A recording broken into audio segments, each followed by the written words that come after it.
for such a beautiful price. Absolutely.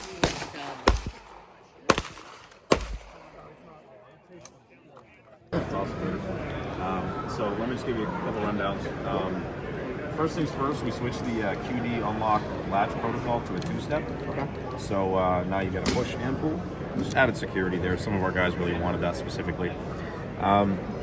We changed the extrusion slightly, mainly so we can add the addition of these nice little ID rings, right? The dot matrix, or we call it the dominoes, lines up just like your PMAG here on the same separation. So your armory unit guys, dudes who need to keep track of inventory, they can just fill those in a little easier so it doesn't get rubbed off as quickly. Other than that, we raised the total overall optical axis by about 1/10 of an inch.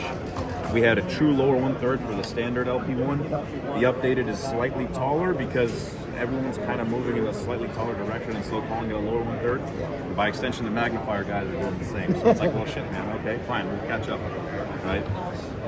Other thing is the ocular lens is now vertical instead of slanted. Okay. I initially did a slanted ocular because I thought it looked cool. It doesn't really do much on the functional side, and it's still very like anti-reflective. But some guys were complaining there was just a little bit of reflectivity in some angles with like incandescent lighting indoors. Oh, okay. And I was like, fuck it, we'll just, better be safe and make it vertical. And then I added some drain holes on the side of the housing there. Our guys put that together so that if you're in the low ready and it's raining outside, you bring that weapon up for proper presentation and everything should drain out of your window. Yeah, other than that, not a whole lot. Some lightning cuts there. You can see some new cuts on the bottom there. Tried to shave some weight as we added the weight on the extrusion on the hood. Right. Otherwise, that's pretty much it, man. This thing is an Abrams tank. Yeah. Dude, this thing Better be. is amazing. Not just in weight, but actual durability. Yep. Durability. Awesome. Yeah, man. So that's LP1, the new one. A couple of weeks it'll be out. A couple weeks. Ooh, I can't wait. Yeah. People have been waiting for a while for the restock, and it's definitely took some time. Pandora, you are very intimately familiar with that. Yes, sir. I appreciate all the time that you spent on that. Pandora updates. PB1 is coming. Okay, instead of PB3. Switching to a 1 MOA emitter with a 55 MOA ring.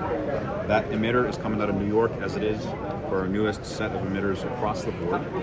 It's a really, really nice LED. Our glass, our lenses, objective and ocular, still coming out of Japan, but we're just slightly updating the objective lens so there's slightly less of the fishbowl, which you can see at the edges, right? So we don't want any of that at all. And so that got cleaned up relatively quickly. And the new PB1's housing is slightly different. We've added the same ID ring, or the dominoes on the right side. The ocular and objective lens retention plates are now subdued into the housing. They don't stick out as much. And then we just added some cool sculpts and stuff like that. The nice thing that we're doing, still, the patent application actually just went out. We are now designed, or we designed a, I wish I had something to show you. It is a direct RMR to acro adapter for the Pandora that sits totally inside the housing. So if you have an RMR cut block, for example, instead of sticking to an open emitter or buying an RCR, you buy our adapter, and then our PB3 or PB1 goes over it, and it looks like it's totally milled into the slide. It covers the entire adapter. So it sits in the same depth as had you had just cut your Glock or Smith & Wesson or whatever for an acro. So it's pretty cool. Yeah, very nice. So that's coming soon. You got the riser for this, or the? Yeah, the riser. Let me show that to you. Hilarious. I always forget about the riser because it's something that like our same machine shop that does a lot of their fifth axis stuff like these housings. I was like, we want to make a riser. Can you guys just put something together? He's like, you want to model it? No, I don't want to fucking model it. Right. I'm bored. We're busy. You know what I mean? So he's like, let me just model something. So he put this together for us. It's like a rough outline, and then our designers got on it, and then my engineers were like, okay, let's actually make this serious. Yeah. And they put it together to be as cost effective as possible and as durable as possible. Yeah. So it's not the most, I guess, high speed looking mount. Right. But it's affordable. It's made in Ohio. It's $70-$75. You get it for like $80. You know what I mean? That's acro universal, right? You can put the Pandora on it. You better put a Pandora on it, or you can put an acro, I guess. I suppose, But if you buy the Pandora, you get it for $50. Right. What I saw on there. Yep. You get it at a discount, and we're always throwing these in with the small arms too. So if you want to get like a Jag or something like that, you can get one of these for a couple $100, inclusive of the mount, and we park it right on the gun. Yeah. So it's a pretty good setup. Let's see. No new changes on the arc. Like I say, for handguard, more of a subdued QD ring, slightly new trigger. Our bolt carrier group now is actually pretty slick.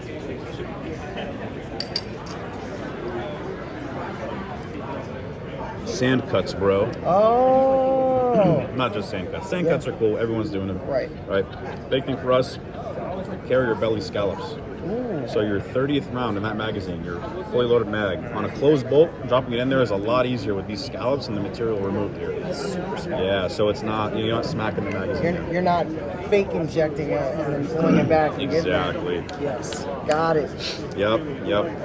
Extended carrier rails for more top level stability, especially with these sand cuts. You lose a little bit of surface contact, so you want to maintain that there. Otherwise, everything else is the exact same. Carpenter 158, individually proof tested. Spring-Go springs, machined everything, no metal injection molded. And then the nice thing about these bolt carriers, they go through a two-step coat.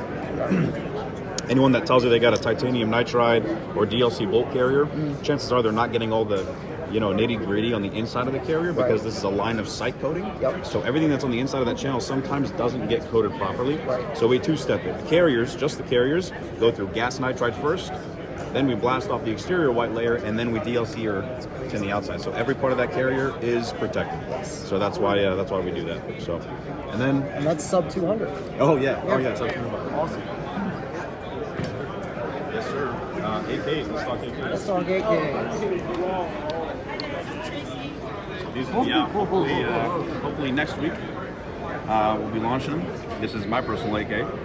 We are building AKs on recreator receivers with all numbers matching War Factory kits. That's so good. Cold hammer forged chrome line barrels. My director of weapons development, Chase, he's more of an AK guy than I am, which is saying something. Hundreds of AKs under his belt, probably thousands actually. And so we really wanted proper assembly protocols, right? And we wanted, these are engineers that are now building these rifles, right? We're not just subbing this out to a mass manufactured house or something. And so you pay a little more, but you get something that's a little more boutique, right? So your gas port isn't drilled out to hell, right? It's not over gas as shit. Your sights aren't canted. Everything is laser straight. Headspace is perfect, right? And the material selection is what you want it to be. Hammer forged and chrome line where it needs to be, forged where it needs to be, right? And then of course the coating technology. So this happens to be hot lube. We will be doing some novel DVDs in the future, like that titanium nitride and DLC. Paint over part, lots of Cerakote that's coming as well, which is pretty slick. So that's en route. That's the AK. This thing feels great. Yeah, pretty good. Yeah. So just little one-off project while we're busy doing the optics stuff. Yeah, I still think your Jag and ARC builds are absolutely, for the price, killer.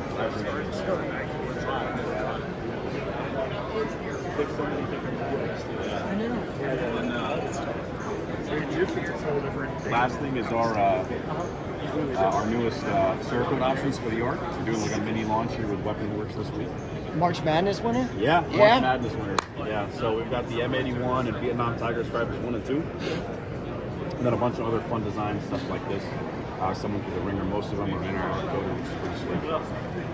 Beautiful. Good stuff, man. Good stuff. I think that's most of it, right? Yeah. We covered it. Dude, Lead and Steel, you guys are sleeping on Lead and Steel. Absolutely amazing. I appreciate it. Yes. Dude, thank you so much, man. It's always a pleasure. Yeah.